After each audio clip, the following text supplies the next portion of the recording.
My ex-girlfriend once scorned me, a high school dropout, turned worker, and discarded me like a worn-out fool. She treated me like nothing more than a money tree, and I thought I'd never see her again. But after 11 years, we happened to bump into each other at my daughter's school event. Sheesh, I guess your wife suits you well, given you're a dropout and all. She dresses so shabby. Could you keep your child away from mine? I'm worried your stupidity might rub off on my daughter. She hurled insults not only at me, but at my wife and daughter as well. My husband is a CEO. Unlike you, he's always too busy.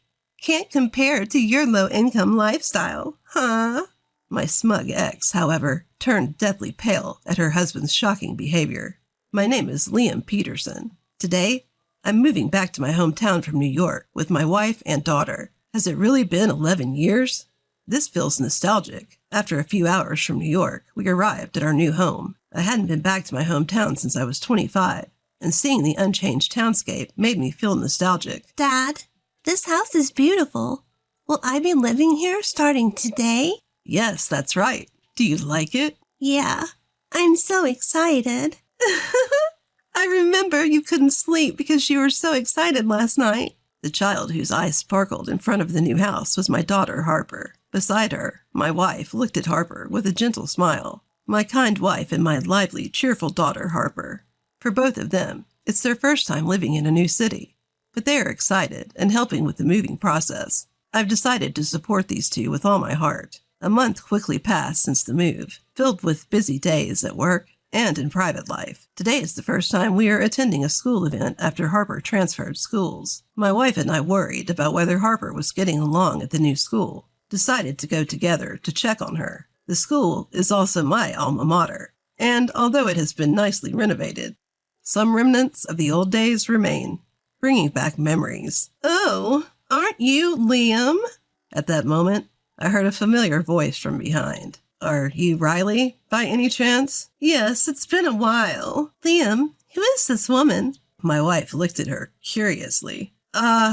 She's an old friend from back in town. She wasn't actually a person I could proudly introduce to my wife. I kind of beat around the bush. That's because she was my ex-girlfriend, whom I had dated for about 3 years since I was 21. At that time, I truly loved Riley, but it seemed it wasn't mutual. I lost my parents when I was young, dropped out of high school, and was struggling to survive with my brother. Despite everything, I had savings of $5 million, which was a bit more than my peers.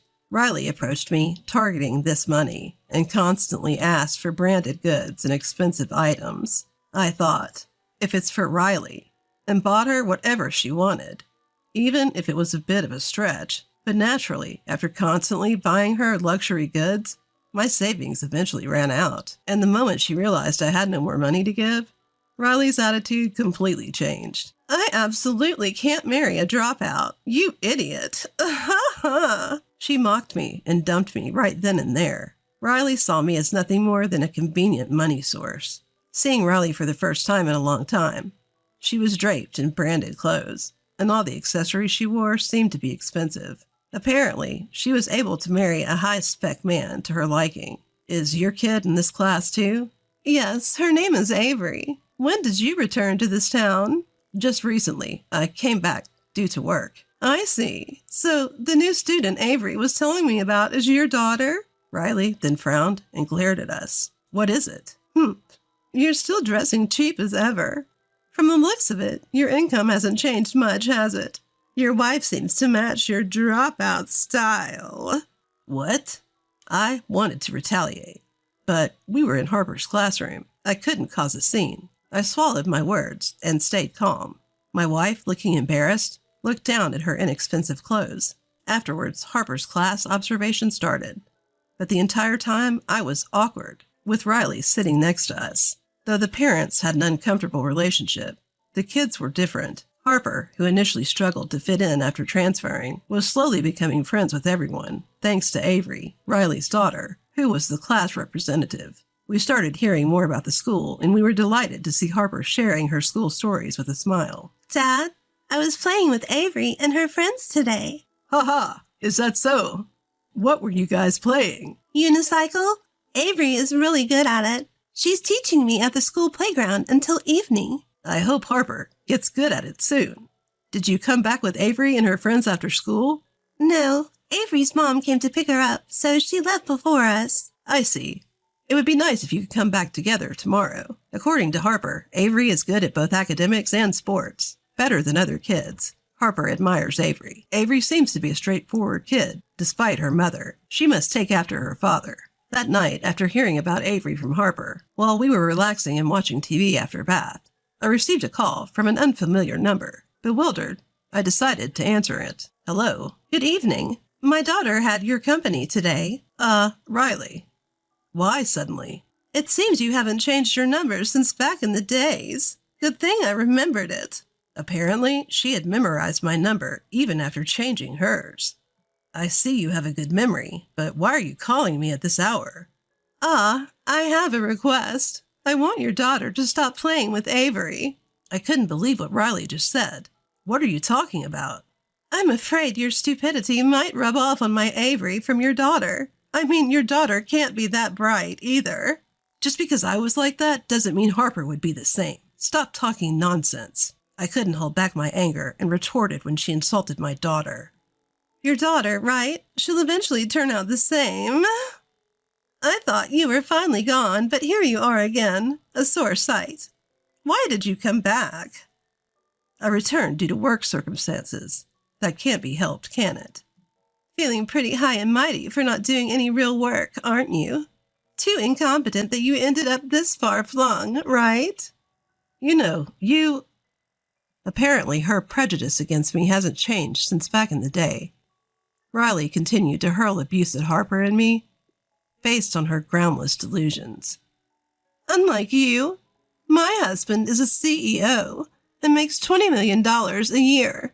We're in a completely different league compared to your family.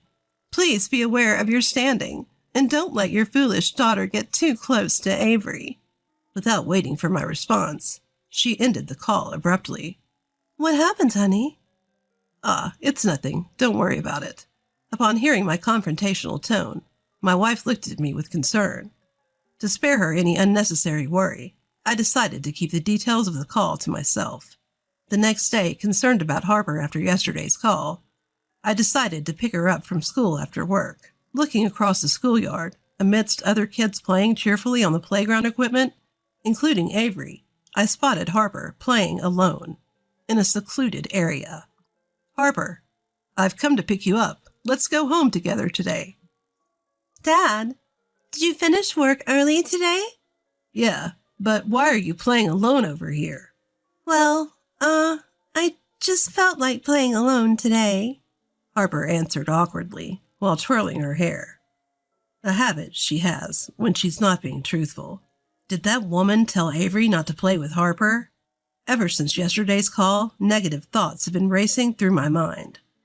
On our way home in the car, I casually asked Harper, "Hey Harper, how's school going? Having fun?" Yeah, it's fun. That's good to hear. Despite her words, Harper's reply lacked energy, and she looked quite lonely. At this rate, Harper could end up isolated. I decided to prepare my wife for the worst and tell her about yesterday's call and Harper's situation today. Even though she'd been aware, my wife was shocked to hear the news and was worried about Harper, who had been excluded, yet pretended everything was all right. We decided to change the situation somehow and consulted Harper's teacher. However, nothing seemed particularly amiss in front of the teacher, and we were simply told, "I'll keep an eye on it." But day by day, Harper seemed to be losing her cheer. I wondered if there was a way to give her an opportunity for change. That's when I remembered the parent-child camp, organized by the school, that was taking place next weekend. Although it was school organized, it wasn't mandatory to attend, and due to my work schedule, we hadn't planned on participating. Hey, Harper, how about we join the parent-child camp next week? But you don't have to work? I think I can work it out, so I thought it might be nice to go camping together. What do you think? Yes, I want to go. Harper smiled joyfully. It felt like I hadn't seen that smile in a while. From then on, I worked overtime to clear my work, contacted the relevant parties, and somehow managed to free up some time for the camp. Finally, the day of the parent-child camp arrived. The venue was bustling, and we saw parents and children happily chatting together in groups of mothers engrossed in conversation. Among them, we also saw Riley, chatting with familiar moms beside Avery. Deciding to build friendly ties, we approached other parents at the event. "Hello, our daughter Harper is always talking about your children." I greeted a woman who seemed to be the mother of one of Harper's friends. But after briefly nodding at me, she quickly left without a word. Huh? My wife was also trying to engage with others. But just like with me, people quickly exited our conversation. Before we knew it, we were isolated. Suddenly, a chuckle reached our ears. We turned and found Riley smirking at us. The same people who had walked away were now gathering around Riley, sneaking glances our way. Damn, was this her doing? I was furious at Riley's subtle bullying. But this was a special family camp. We couldn't let it ruin our day. "Harper, let's start our activities. What are we making again?" Dad, weren't you listening? We're making barbecue. First, we need to start the fire. "That's right. Good job. Harper, I'll go grab the materials." In my haste to get everything ready, I saw my wife and Harper laughing. Their laughter eased my worries. I'm glad you laughed. Despite the isolation, I tried my best to make sure they had fun. As the sky began to turn the color of the setting sun, we finally enjoyed our barbecue. It was refreshing and delicious to enjoy a meal we had all made together. You all seem so close. How lovely. Just then, as if on cue, Riley showed up to disrupt our peaceful moment. "What do you want?" Oh, nothing. Just admiring how leisurely unemployed people seem to be. Lucky Harper, getting to camp because of her low-income daddy. Riley's mocking was loud enough for everyone to hear. The other parents followed Riley's lead and started laughing too. The situation was unbearable. My wife clenched her jaw in frustration, while Harper looked down, on the verge of tears. "Riley, I took a day off to be here. Can you please leave us alone?" I bet your boss is thrilled to have an incompetent worker like you take the day off. You know my husband is a CEO. He's busy every single day. Surrounded by supportive parents, Riley continued to belittle us. Just then, a man walked in from the entrance of the campsite. "Sorry I'm late." Daddy! Dear, is everything okay with your work? It seemed Riley's husband had finally arrived. "Yeah, I finished it up a little early today. Is Avery having a good time?" Of course, I've been having a lovely chat with the other moms, too. Riley stood next to her husband, showing off her successful spouse to everyone. Basking in the admiration of the other parents, Riley seemed quite pleased. Her husband engaged with the crowd for a while, but then seemed to notice us off in the distance. Riley, who's that family over there?"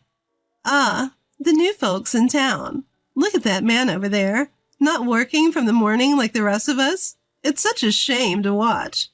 And you're so much better than him." "Hold on a second. That man is—" Riley's husband hastily approached me. "Indeed, if it isn't Mr. Peterson, the company president. It's been a while. I never thought we'd meet here." "Huh, you know me." Seeing her husband hurriedly greet me, Riley could hardly hide her bewilderment. "Riley, why don't you greet him too? This man is the president of an important client company. They're developing drones." "This guy is a company president?" Riley looked at me with disbelief. "Yes, I am the president of a drone development company. My wife is the vice president.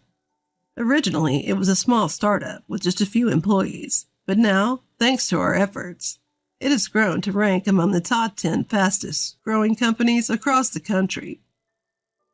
Riley's husband's company, which is making notable progress in agriculture, logistics, and research by utilizing drones, has come to rely heavily on the drones my company produces.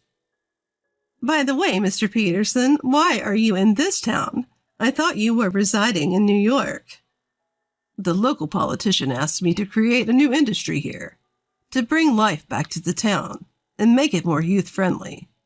I'm originally from here and have always loved this town, so I was moved by the politician's passionate request."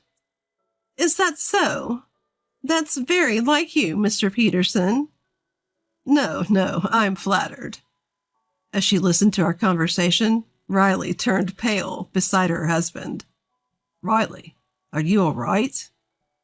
Her husband showed concern for Riley's ashen complexion. No, it's nothing really. Mom, you were being mean to Harper and Harper's mom and dad just now. Avery! Despite her daughter's attempts to hide the truth, Avery inadvertently revealed what had happened. What? What's going on? Avery, can you explain further? It's nothing really. We were just talking. I'm asking Avery, not you. So, what happened? Mom told me before. She said I couldn't play with Harper. I wanted to be friends with Harper, but she got mad at me and told me I'd be in trouble if I did. Avery hung her head in sadness. Mom also said really mean things to Harper and her family until Dad came. She called them stupid and incompetent. I wanted to tell her to stop, but I was too scared of Mom. Riley, what have you said to Mr. Peterson and his family? Hearing Avery's story, Riley's husband reprimanded her with a pale face. I'm sorry. I didn't know it was like this. Even if you didn't know, you've always judged people's worth by their money and education too much. You dismiss everyone as worthless. Your words could potentially destroy my company. What? That's a lie. Understanding the gravity of her actions, Riley's voice trembled and her eyes filled with tears. But why didn't you say anything until now? You could have talked back at any point. Unable to comprehend, Riley questioned me with a puzzled look on her face. We didn't want to bicker over status and money in front of our children, making fools of ourselves. Didn't that embarrass you? I added. Riley mumbled, her face turning bright red. I'm so sorry, sir. I can't believe what my wife has done to you and your family. Riley's husband was profusely apologizing to me, his head bowed in deep remorse. I'm so sorry. It's all my fault. Please don't cut ties with my husband's company. Riley, too, was desperately begging for forgiveness. Don't worry, I'm not going to end our business dealings. Really? Yeah, but I have one favor to ask. I turned to face Riley squarely. At this, Riley's face tensed. Could you try to get along better with my wife and daughter from now on? They've just moved here and are likely feeling quite unsettled. Upon hearing this, Avery, who had been watching from a distance, spoke up to Riley, looking apologetic. Mom, you told me I couldn't play with Harper, but I really want to be friends with her. Is that okay? Yes, do as you wish. At those words, Avery, looking pleased, ran over to Harper. Harper, I'm sorry for leaving you out. Avery, it's okay. Harper agreed to a truce and shook hands with Avery. Harper, let's go play with everyone over there. The two of them held hands and ran off towards their friends, smiling all the way. I watched them, marveling at the resilience of children. Kids are amazing, even at such a young age. They have their own wills, can apologize honestly, and move forward. That's something we adults struggle with. At my words, Riley murmured. Yes, that's true. I was wrong about you. I've been judging you based on the past. You've become such a remarkable person since we parted ways. I'm sorry. Ha! So you've finally seen the light, huh? Thinking about our children and their future, I decided to forgive what Riley had said and done. I didn't want our issues as parents to affect our children's futures.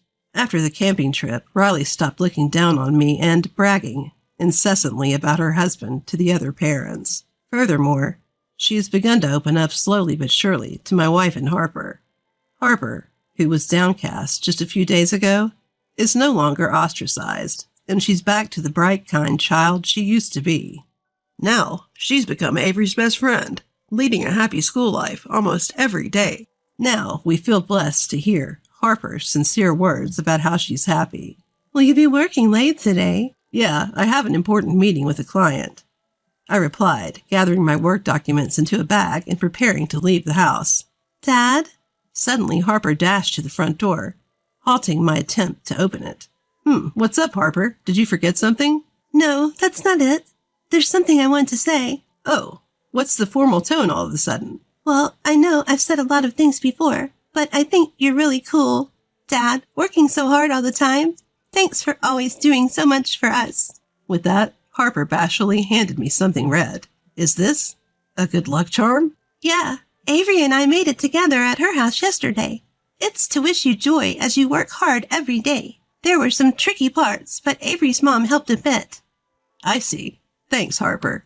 I'll treasure it. I carefully stowed the slightly awkward charm in my bag. Well then, I'm off. Okay, take care. With a smile on my lips, I cheerfully opened the front door to start another day.